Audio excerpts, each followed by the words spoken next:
इधर छत्तीसगढ़ कांग्रेस का प्रभारी बनने के बाद सचिन पायलट ने पहली बार चुनाव समिति की बैठक ली। बैठक में जहां लोकसभा चुनाव की रणनीतियों पर मंत्रणा हुई, वहीं सचिन पायलट ने बारी बारी से वरिष्ठ नेताओं के सुझाव भी लिए। बैठक में पार्टी में नई नियुक्तियों और राम मंदिर का मुद्दा छाया रहा।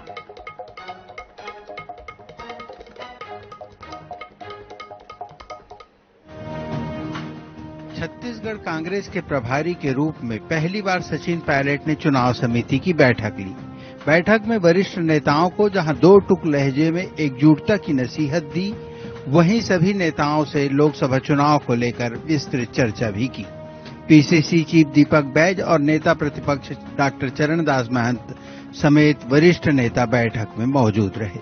बैठक में एक पूर्व मंत्री ने कहा, लोकसभा चुनाव से पहले संगठन में नई नियुक्तियां होनी चाहिए, जबकि एक अन्य पूर्व मंत्री ने कहा, जातिगत समीकरण से हटकर भी पार्टी में फैसले लेने की जरूरत है। जीतने वालों को ही लोकसभा का टिकट दिया जाना चाहिए। बैठक में राम मंदिर का मुद्दा भी छाया रहा। कुछ नेताओं ने कहा कि राम मंदिर के मुद्दे को लेकर भाजपा ध्रुवीकरण की कोशिश कर रही है, ऐसे में इस मुद्दे का काउंटर करना होगा। बैठक के बाद सचिन पायलट ने कहा, कांग्रेस लोकसभा के लिए पूरी तरह तैयार है। उन्होंने भाजपा को चुनौती देते हुए कहा, भाजपा अपने वादों या रिपोर्ट कार्ड पर चुनाव लड़कर दिखाए, उसके बाद देखेंगे जनता किसे जनादेश देगी। इधर कांग्रेस की बैठक पर भाजपा के वरिष्ठ विधायक धर्मलाल कौशिक ने भी तंज कसा है। उन्होंने कहा कि कांग्रेस में वरिष्ठ नेता भी इस बार चुनाव लड़ने से बच रहे हैं।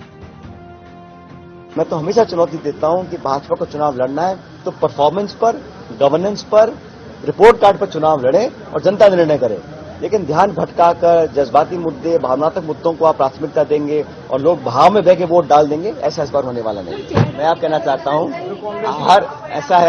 हर दल, हर पार्टी, हर परिवार में कहीं न कहीं किसी बिंदु पर कुछ छोटा मोटा मतभेद हो सकता है, लेकिन मनभेद किसी का नहीं है। मैं प्रदेश के तमाम नेताओं से व्यक्तिगत संपर्क में हूं और सबका एक ही ध्येय है, हम कैसे एकजुटता से लड़कर आगे बढ़ें, चुनाव जीतें और कांग्रेस को मजबूत करें। देखिए, जिस प्रकार से विधानसभा का चुनाव का परिणाम आया, अंदर से कांग्रेस के नेता भयभीत हैं और इस बात का उनको डर है, जो समीक्षा उनके द्वारा की गई विधानसभा में और समीक्षा करने के बाद में उनके मंत्रियों का बयान आया, हम एक दूसरे को निपटाने में लगे रहे।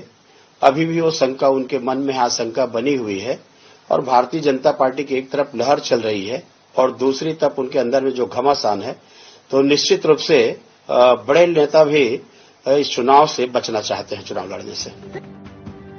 सचिन पायलट के एकजुटता का संदेश और कार्यकर्ताओं को रिचार्ज करने की कोशिश कितनी कामयाब होती है, यह तो आने वाले दिनों में पता चलेगा।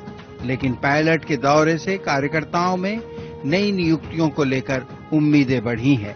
वहीं लोकसभा चुनाव की टिकट को भी लेकर युवा आशान्वित हैं। ऐसे में अब सबकी निगाह इसी पर टिकी रहेगी। रायपुर से INS 24/7 के लिए गौरव शर्मा की रिपोर्ट।